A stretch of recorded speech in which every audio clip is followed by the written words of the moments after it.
Phumlani M. Majozi. This is the Phumlani Majozi show. It's awesome to be back this week to talk the most important economic and political affairs that are affecting you and me.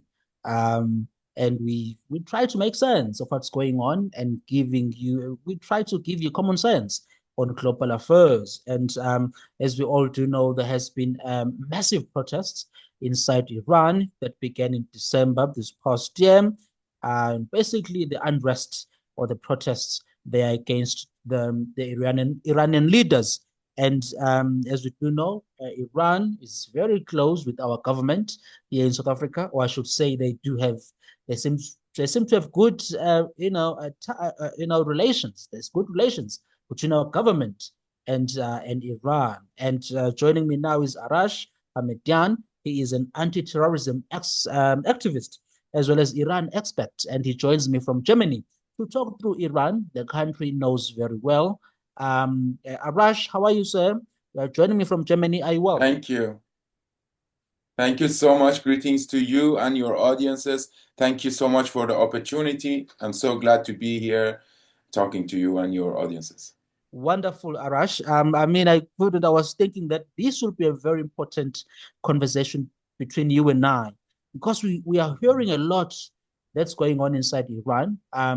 We don't Yes. know if it's everything, but we are hearing that there is a massive protest against the Iranian government or Iranian leaders who are currently governing Iran.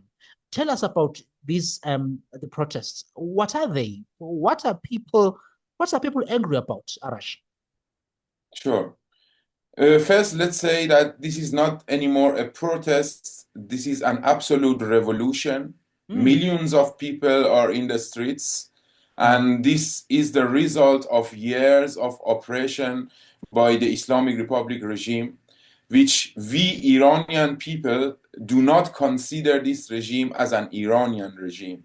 We look at them as an occupying force who has occupied our country since 1979, and they hate Iran, they hate its history, they hate Iranian people, they hate the Iranian culture. They always try to impose on us their ideology. They try to erase our history. They try to erase our culture. They are always trying to delete the Iranian identity and then promote their own ideology, which is a combination of Islamic Marxist ideology and also this Islamic revolutionary ideology, which they try to export it worldwide because they have said it in their constitution that they should export the Islamic revolution, so-called revolution, worldwide and conquer the world. And mm, as you said, that they have a good relationship with the government of South Africa and some other places. Yeah, this is unfortunate for us Iranian people and so many other people. Of course, each country, maybe each government think about their own interests. I'm talking from our perspective. And what they do because of their and how they function, because of their criminal activities, first of all, the destructive ideology, the extremist Islamic ideology, and then their corruption in economy and all other fields. They have also injected so much corruption into international organizations, and then they attract all other criminals or corrupt systems toward themselves. So like that, they are trying to create a new system to help each other. For example, they had also very good relationship with the former dictator of Venezuela, Nicolas Maduro, or Maduro, yeah. all other criminals, yes, criminals around the world. So and they work with each other. They have this corrupt elite that also in the West they make propaganda for them. They try to whitewash them, and they try to pretend that, oh, is everything is okay, they are just a normal government and nothing's wrong with them, but they are all lies. And after so many years, after so much explosion from the Iranian people and activists and also the good people of the world that are joining us now. Their corruption have been exposed, and day after day, their systems are being discovered. Their money laundering systems. They are Yeah. in the illegal drug mm, business, human trafficking business, human organs trafficking, and things that nobody can imagine. Mm. Enslavements, Wow. Mm. girls, prostitutions, and all these things. So, yeah, they are really a cancer for the health of our planet, and they must be gone. And what happened during the last month, and since the beginning of Iranian revolution, they killed more than 100,000 people in 2 days. Can you Sure. imagine That's crazy. 100,000 people in 2 days? Okay. Yeah, Okay, the that's terrible. media give different numbers, but the regime sources, they have said it themselves, 100,000 people. And it's much more. And they are stealing bodies of the people, Mm. especially women and girls, and they are not giving it back to their families because they are keeping the bodies. They want, because now with the tensions is rising.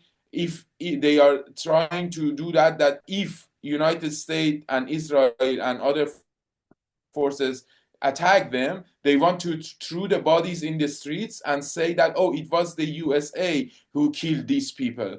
But Yeah. people know that. Or, for example, when the families are going to get the body of their children who has been killed, they are asking a huge amount of money, the bullets that they used, but much more, so that they can give back the bodies to the Mm. families that they have killed.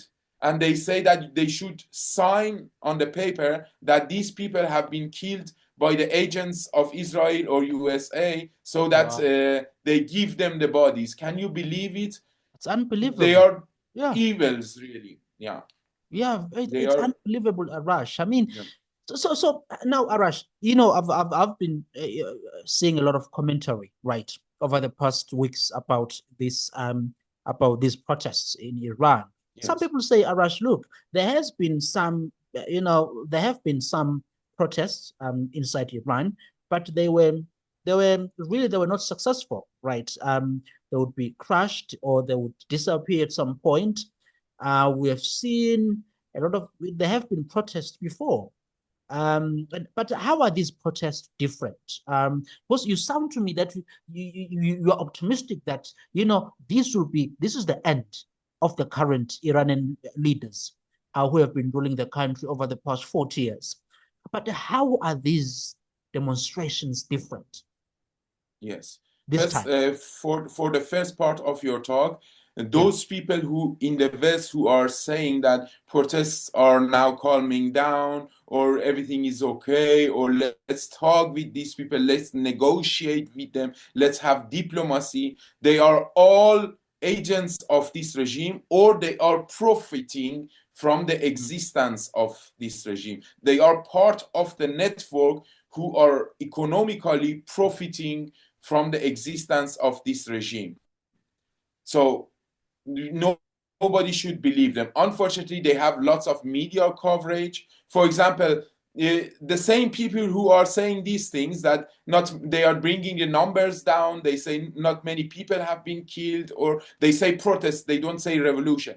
Mm. These are the same people. If an Israeli unit or an American uh, just beat a terrorist, they would bring the sky down, and with the bombardation of media, they would say, oh, you see, crimes against humanity. Oh, humanity is in danger. Look how poor these people are. They just want Yeah. freedom and they don't give them freedom. But now 100,000 people in Iran, or according to their sources, 35,000, that is the number that the Western sources are giving. According to Yeah. their sources, 35,000, more than 35,000 people have been killed in 2 days, and they are just dead silent.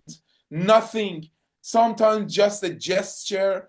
but nothing really in action. Okay, now IRGC, the Islamic Revolutionary Guard, is finally in the terrorist list of Europe, but it should have been years ago, and now we should move forward, because still there are thousands of people are in the jails, they are under torture, they are raping them. And from the second part of your talk, how serious is this revolution? This is not a result of like one night or 1 year. This Yeah. is the result of 47 years of oppression. During last 6-7 years, there were different revolutions, but they were also brutally crushed and oppressed. But that revolution never, it was like a fire under the ashes. It never completely went down.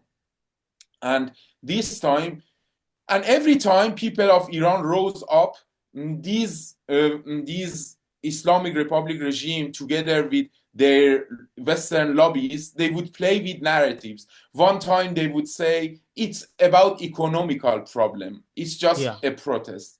One time they would say it's a feminist movement, it's about woman and hair, and it's just about feminist movement. Another Yeah. time they would say it's a green movement. It's like that, just a movement, just a protest. They would never Yeah. talk about revolution, and they would always censor the real voices of Iranian people. You know, in every revolution, when you protest, when you are making a revolution against someone or some system, you should know what you are against and then what you Yeah. want. Yeah. And Iranian people know that they don't want this Islamic Republic regime, and they want a freedom, secular, democratic country with the leadership of one person.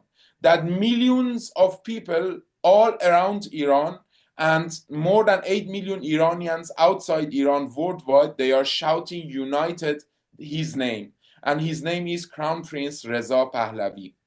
He Mm. is the only person that if you go to the far village in Iran, people know him and Mm. they believe in him. He is son of the former king of Iran, and only because he is crown prince, so many so-called liberals or left, they are against him because they accuse him to be a son of the king, and yeah, he want monarchy, he want a dictatorship and stuff like that. But these are all accusations, because all these people are connected with the Islamic Republic from behind, Mm. and they are instead of fighting with these terrorists, they are Yeah. all fighting with him, which is the real voice of Iranian people. If you know, everyone, Iranian Republicans, Iranian, even we have socialists who are standing with him, Iranian liberals, all people together, they are standing with him because they trust him. He has a plan, he has an administration, he has a plan for the first month after the fall of the regime, the first 3 months, that a peaceful transition of power, the first 6 months with experts to control, no chaos, to control everything so the system can continue, and then making a new election so the people of Iran can choose the future system of Iran, if they want a new republic, if they want constitutional monarchy, or any democratic system that they want. But because of these others who are afraid of him, they always attack him, which is a direct attack to the people of Iran. So Yeah. just to shut down the voices of Iranian people. And then they always talk about democracy, but they don't have any representative, they don't have any plan, they don't have any program. They just blindly and hysterically attack to throw stone on the way of freedom for Iran and Iranian people. Mm. So And you are if I saying, may yeah. continue, yes, Yeah. sure. So Arash, are you, Yeah. yes, continue, proceed, finish your point. I just wanted to say that if Iran would be free with Pahlavi, it would be a source of stability and security in the Middle East, which would affect worldwide, because all the financing of terrorism and destabilizing activities by the Yeah. Islamic Republic regime would be immediately cut, and all those money will go toward constructive activities, and then all these terrorists and criminals cannot work easily anymore, and also so many other countries would be in at peace, because when the financing for bad guys would be cut, then the good people can be empowered, and then they can come and help each other to build their countries. Mm-mm. So you are saying that the current leaders of Iran, these are the Ayatollahs. So they are unpopular at the moment, right? They are very, very unpopular. Very much. That's what you are saying. And I'm just thinking here, Arash, as to then why is our government in South Africa really not acknowledging that fact that it is dealing with people who don't care about the people of Iran. It is dealing with a government that is repressive. You've just cited very shocking numbers in terms of the killings they have done during this, And it's true, unfortunately. the thousands of people killed by the Iranian regime. Um, Tell me because you said earlier that you have these governments around the world that are friendly to Iranian leaders. What's the impact of that, and what is basically your advice to governments like ours, who clearly, at least in my perspective, they don't understand the Middle East. They don't understand the people. I mean, the country of Iran very well. Seems like for them it's just transactional, Yeah, with the Iranian leaders. It's not about the people. yeah. Well, the studies shows that most of the cooperation with this regime is coming from three reasons mostly. First, Three reasons. economical Yeah. interest. Yeah, Okay. economical interests. First Economics. Yeah. of them, yeah, because with the illegal networks that they have created, it will bring so much economical profits for those who don't want to do a legal constructive business Yeah. uh, toward a sustainable economy for our planet and for every country. Yeah. Second is anti-Semitism and hatred for the Jewish people, which most of these Ah. people Mm. are united together, because the ideology of this regime is based on hatred for the Jewish people. And third is anti-Americanism and anti-Western ideologies. These three reasons, they get united and unite all these forces that they cooperate with each other. Not necessarily, sometimes there are two of these reasons, sometimes there are even one reason, sometimes there are all these three reasons Mm. together that unite the forces that cooperating with this regime, because they also have very close relationship with the Russian regime and Chinese regime. And the for sure that South Africa also have good relation with these countries, and they are also in the group of what's the name of BRIC? No, BRICS. BRICS. yeah, BRICS. So that Yeah. the South Africa is there, and we know that also a huge, except so many businesses that they are doing with South Africa, which unfortunately many of them are also not legally, and they try to turn the sanctions or with money laundering and stuff. But huge telecommunication systems are also in South Africa, that they are having a contract with the Islamic Republic. So also from technological perspective, which is of course a huge amount of money in it, they are cooperating with each other. And of course, then sometimes they use South Africa. There are forces who use South Africa, but behind them there are other forces who put the name of South Africa, and then they do business with this regime, or they encourage the government of South Africa to work with this regime, like the former colonialists of South Africa, Yeah. who, Yeah. and then those people are doing businesses. So yeah, these are the reasons that they are working with each other. I mean, I know that South Africa is a huge country with a huge potential and Yeah. sources. And anytime when you have big sources, there are always hands who want to put corrupt systems there to rob the people and that country. And then when corrupt people find each other, with all due respect, I'm just saying generally, yeah, then No, we they have try just be to. yeah, just be honest, Arash. We have many corrupt people in our government, so Yeah, don't worry, you can say so that. yeah, then yeah, unfortunately, and then so many people of these countries are good-hearted people, and they play with the emotions of people with different narratives, and then Yes, until yeah, people find these games, years will pass, and individuals should warn them, but many times people don't listen, and then they say it after years that it was late. But at there come a time that people will wake up, and yeah, they cannot hide the truth forever. And then when the people wake up, then this happened like what is happening in Iran now.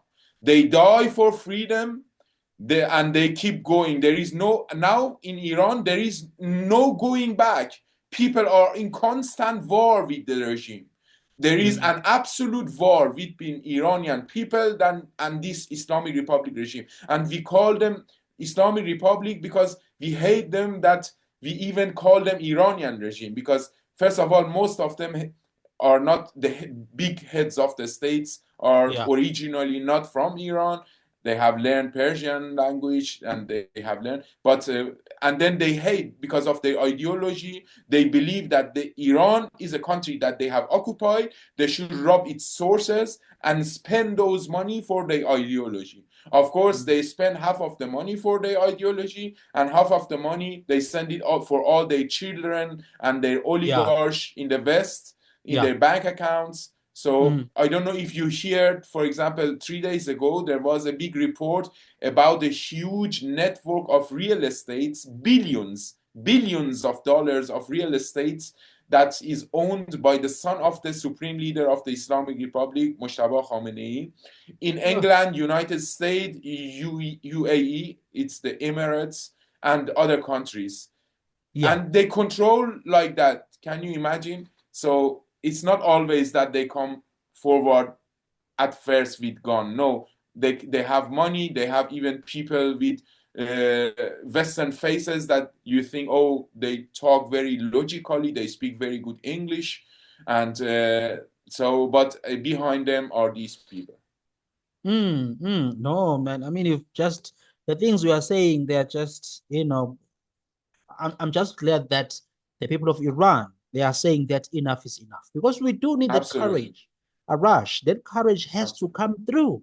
And exactly, in Africa, I don't know how often you've visited Africa. Here we have had issues of dictatorships that have been governing many of our countries for decades. yeah. And you find that these people are doing very little or nothing to develop their people. Instead, what they do, they just keep enriching themselves, you know, um, Exactly. exploit the resources for their personal gains, do nothing for their people, perpetuate corruption, continue with corruption. It's very sad. Yeah. And, I say bravo, to people of Iran for Thank standing you. up.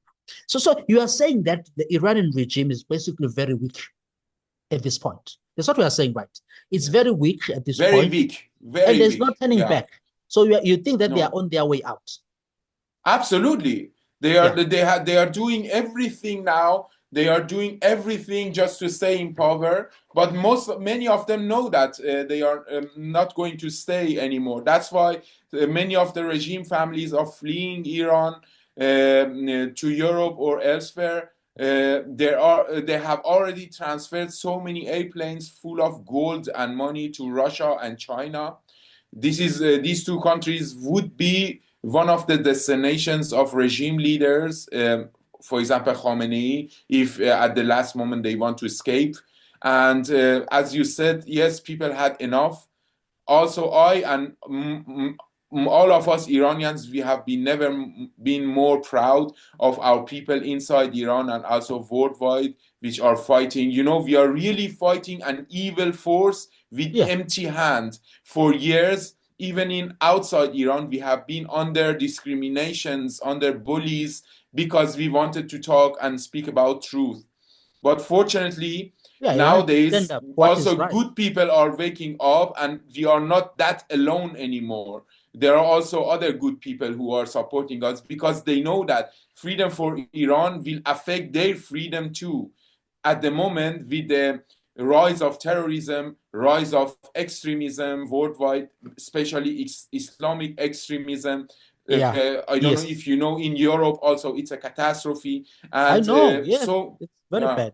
Bad. it's so many are even European people are even afraid to talk about it. And for years we have been warning them, and we have been ignored, or we have been bullied by the forces, for example, extreme left, who are friend of these Islamists. But nowadays people are waking up. They are starting to speak out. They don't want their societies to be dystopian, ugly, dirty, uh, nowhere anymore. And that's a good sign, you know, because Yeah. It's a good we sign. we all humans, we believe in uh, like equality and diversity, but with in a civilized way, in a way that everyone will respect each other. Mm. If a foreigner come to somewhere else, would respect that country, would respect the people, the culture of that country, and then live peacefully, not bringing an ideology with themselves and trying to impose that ideology to that society, and also break everything and vandalizing everything and raping and everything. So yeah, things are Mm. changing. So yeah, Yeah. so as we close off, Arash, so you are from Iran. You grew up Yes, sir. there, and briefly your experience when you grew up there. What was it like? And maybe touch a bit on anti-Semitism, and the people's views on Jewish people or on Israel when it comes to geopolitics. How do Iranians see Israelis, or the Jews, and how was your experience growing up, basically? Sure. Yeah, I grew up in Iran Yeah, till 24. I was living in Iran. I'm 41 now. yeah, And like 17 years ago, I came to Europe to study. I studied in the universities in yeah, Greece and France. I have lived in the Netherlands, and also last 5, 6 years, I'm living in Germany. yeah. Living in Iran was good because it's your country, but was horrible because of this regime. Was breathless. We couldn't exist if we wanted to be Iranian. Every day humiliation. Every day it was like you are in a box, in a machine, that you should adapt yourself to the destructive behavior of this machine, and you had no freedom. As a human being, you couldn't be existed. Even now you cannot exist. They Yeah. decide for your personal freedom. They decide for your body. They decide how you dress. They Mm. decide how you think. So it's unbelievable. All repressive, And all yeah, it's repressive. Yeah, horrible to live in yeah. Iran. And the Absolute views on Jews. oppression and repression. Mm. And Yeah. the views on Jews. Look, there is a huge difference between how Iranian people look at Israel and Jewish people, and how this regime. Unfortunately, Mm. for Yeah. so many years, this regime represented Iranian people, while they had Iranian people in prison, and they would represent themselves in front of the world as Iranian people. But it was not true. So they are very anti-Jewish, very anti-Semitic, very anti-Israel. But Iranian people have a very long relationship with the state of Israel and Jewish people, Mm. which goes 2,500 years back to the time of Cyrus the Great. I Mm. even have written a book with an authentic Israeli writer. I could use this chance also to talk about my book, just 30 seconds. The name is Cyrus Accord. I have written this book with my friend Tom Wegner, which is an very big personality and authentic, Fantastic. Yeah. brilliant Israeli writer. And we have explained in this book the historical relationship between Iranian people and Israeli people from the ancient time through history until nowadays, and how Iranians and Israeli were working with each other in different fields of science, culture, Yeah. literature, business, merchandise, and yeah. So yeah, Iranians have very good relationship with. They love Jewish people really, and we even Mm. had so many Iranian Jewish people in Iran, but majority of them had to leave Iran after the Islamic revolution took over. Yeah. Yeah. So, but nowadays, if you see worldwide in all the pro-freedom rallies for Iran, you see beside Iranian flag, Israeli flag, and also the Israeli flag flag. of the country of Yeah. the hosting. So, Yeah. and also American flag too, because we are also very pro-American, and we want that President Trump help us to get rid of this regime. Yes, no, we have wonderful relationship with Israel and Fantastic. Jewish people. We love them, and we have also solved so many questions, because a few years ago, even so many Israelis would have fear of Iranians. They would think that all Iranians hate them, and Yeah. we had to explain so much that, oh guys, no, it's not like that, and It's it's not like very that. different. Yeah, Yeah. fantastic. Arash, wonderful to talk to you. Say we're out of time. We have less than a minute. Arash Hamedian, he is Iran expert and also an anti-terrorism activist. He was joining me from Germany. Wonderful to talk, Arash. Hopefully, sometime during the year, you will update us again here in South Africa. Absolutely. We will hear what your thoughts are on Iran Thank you. as things evolve. Thank you so much for the opportunity. I just wanted to say that years ago, the father of our king, Reza Shah the Great, was also in Johannesburg in Yeah. South Africa, and that's why this city also has a special interest for us. I send much love to you and your audiences and the great people of South Africa. Thank you for the opportunity. Hope to talk to you again. Fantastic. Thank you so much, Please Arash. pray for us Yeah, for freedom. absolutely. Yeah, Thank yeah, you. yeah, yeah. Fantastic, Thank you. Arash. And hopefully we will see you in South Africa soon.